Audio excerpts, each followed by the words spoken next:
Ami yogi, bonjour à toutes et à tous. Paul Emmanuel, enseignant de Hatha Yoga, formé par Sadhguru en 2018. Cette vidéo pour vous donner des petites nouvelles suite aux vidéos précédentes. Donc je passe sur le billard le 13 décembre, c'est-à-dire dans une semaine. Tout va bien depuis la dernière fois, donc bien rentré, bien installé. Je suis chez mes parents pour l'instant. Et donc j'attends. Je fais mes pratiques un petit peu, comme ce matin, j'ai fait Surya Kriya, et puis quelques asanas, et puis mon Shambhavi que je viens de terminer il y a 5 minutes. Voilà, sinon je prépare beaucoup 2023. Je suis en train de travailler sur des nouvelles retraites, sur de nouveaux concepts, sur plein de choses que je voudrais vous proposer pour essayer de vous transmettre l'enseignement de Sadhguru le mieux possible. Donc cette vidéo, c'est pas pour vous raconter ma vie. Ceux qui me connaissent savent que je suis plutôt discret, voire très discret, et même un peu secret. Donc je vous fais cette vidéo parce que j'ai constaté qu'il y a une idée reçue sur le statut d'enseignant, surtout d'un maître comme Sadhguru. Donc je voudrais rassurer tout le monde. Je connais à peu près les enseignants français et d'autres étrangers, et on n'a rien de plus que les autres, sinon peut-être le désir de transmettre l'enseignement de Sadhguru. Et donc, comme je le dis souvent, je ne suis qu'un facteur, je délivre des cadeaux et des outils, parce que ce que propose Sadhguru, c'est vraiment des cadeaux quand on les intègre dans sa vie. Mais la réalité, comme je le dis souvent dans mes vidéos, c'est que le premier élève, c'est moi.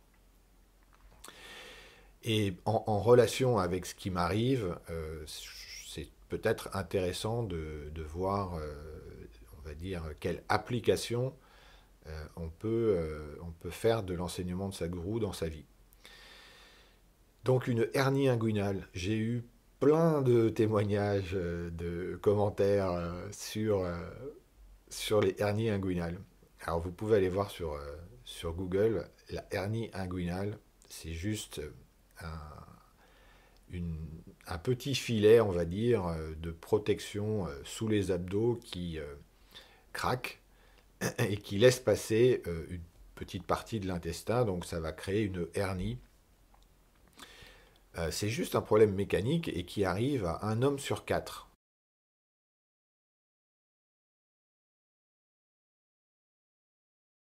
Donc c'est un homme sur quatre, il n'y a vraiment rien d'exceptionnel, ça arrive autour de la cinquantaine, ce qui est mon cas. Et, et donc tout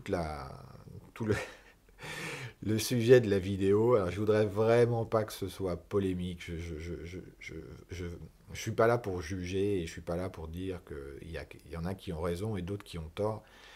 Euh, j'ai pas d'avis vraiment le plus honnêtement possible. J'ai reçu ça. Alors les commentaires vraiment comme de l'information et j'ai pas su quoi en faire. La chose que ça a déclenché, c'est la réflexion. Doit-on donner une interprétation à tout ce qui nous arrive? Euh, et là-dessus, je me base sur l'enseignement de Sadhguru. Est-ce que, parce que, on va prendre mon cas, j'ai une hernie inguinale, est-ce que ça signifie que l'univers est en train de me dire quelque chose? Est-ce que, comme je l'ai lu, il faut que j'aille chercher dans des concepts énergétiques très complexes de Ida et Pingala, qu'il faudrait que je fasse telle posture pour rééquilibrer la chose? J'ai entendu aussi, euh, j'ai même une amie qui m'a envoyé un lien pour me parler d'une interprétation émotionnelle qui serait due à un manque de reconnaissance du partenaire dans le couple. Alors vraiment, et j'en passe et d'autres, hein, parce qu'il y en a un paquet. Moi, je dis quel argument je peux opposer à ça? Qu'est-ce que je peux dire à un livre que je pourrais lire ou une vidéo sur YouTube de quelqu'un qui affirmerait qu'une hernie inguinale, c'est la manifestation physique d'une problématique émotionnelle liée à quelque chose dans l'enfance ou qu'est-ce que je peux dire à ça? Moi, j'ai décidé il y a bien longtemps de parce que j'étais beaucoup là-dedans, et vous seriez surpris de savoir à quel point j'étais dans l'interprétation tout le temps de tout ce qui m'arrivait. Et depuis que je suis avec Sadhguru, j'ai laissé tomber, mais alors vraiment, j'ai laissé tomber ce concept. Ça ne veut pas dire que j'ai raison, ça ne veut pas dire non plus que j'ai tort, c'est juste une réflexion que j'ai grâce à vos commentaires et à cette situation. Euh, en admettant que ce soit vrai, qu'est-ce que je peux faire? Et quand j'ai lu ces commentaires et que ça a créé une réflexion chez moi, j'ai tout de suite repensé à une vidéo de Sadhguru qui parlait d'un accident qu'il avait eu au mollet, plutôt grave, pendant qu'il était en train de parcourir l'Inde il y a de nombreuses années pour faire des programmes autant qu'il en pouvait. Il était 7 jours sur 7 sur la route. Et le médecin lui disait que c'était suffisamment grave pour qu'il l'arrête et que voilà, il prenne du temps. Et pour lui, il avait emmerdé le médecin jusqu'à ce qu'il le répare, il répare son mollet, parce qu'il disait, moi, je n'arrive pas en retard à mes programmes et je ne les annule pas. Et pour lui, il voyait la situation tout simplement de façon très pragmatique. J'ai eu un accident, j'ai le mollet ouvert, il faut réparer, et en avant Guingamp, je repars. Et toute la vie de Sadhguru témoigne de cette attitude ultra pragmatique, même d'ailleurs à l'extrême, dans la radicalité, où il n'y a aucune interprétation quand il lui arrive quelque chose, quand il a des oppositions, et Dieu sait s'il en a, et Dieu sait s'il en a eu dans la construction de l'ashram, dans tous les développements qu'il a voulu faire.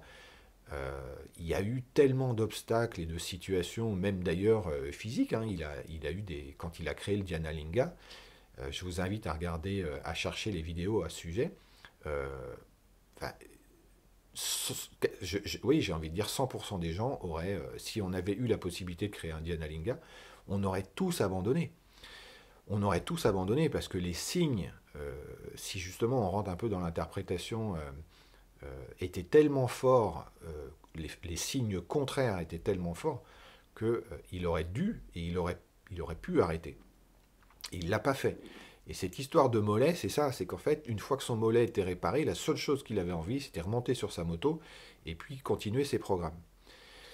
Et donc cette idée que on peut être pragmatique dans notre vie et simplement voir euh, soit la vie comme quelque chose qui n'est pas à analyser et simplement à prendre telle qu'elle est, ou alors une autre façon, c'est de la voir comme un tel miracle à chaque instant, chaque chose est la manifestation d'un tel miracle, que je me souviens avoir vu une vidéo de Muji qui disait, quand on est dans cette conscience du miracle absolu de la vie, eh ben, une banane tomberait du plafond, qu'on n'en serait pas étonné et que voilà, ce serait un non-événement. Et je trouvais ça super drôle la façon dont il disait ça, parce que si on observe notre façon d'être et la façon de nos voisins, de nos proches, de nos amis, il y a des gens qui sont super touchés ou perturbés à la moindre chose. Et c'est toujours drôle de voir que des tout petits événements, on appelle ça d'ailleurs se noyer dans un verre d'eau, c'est que ça devient dramatique, c'est que le moindre truc, ça prend des proportions dingues, et inversement, bah, il y a des gens comme Muji, Sadhguru et plein d'autres qui disent que voilà, une banane tomberait du plafond, ce qui est quand même un truc de fou si on y pense un petit peu, et ben c'est un non-événement tout simplement parce que la vie, chaque seconde, est la manifestation de miracles complètement dingues. Moi, je suis plus sensible à cette attitude de ne pas m'écouter et de ne pas essayer de créer une interprétation à tort et à travers, dans tous les sens.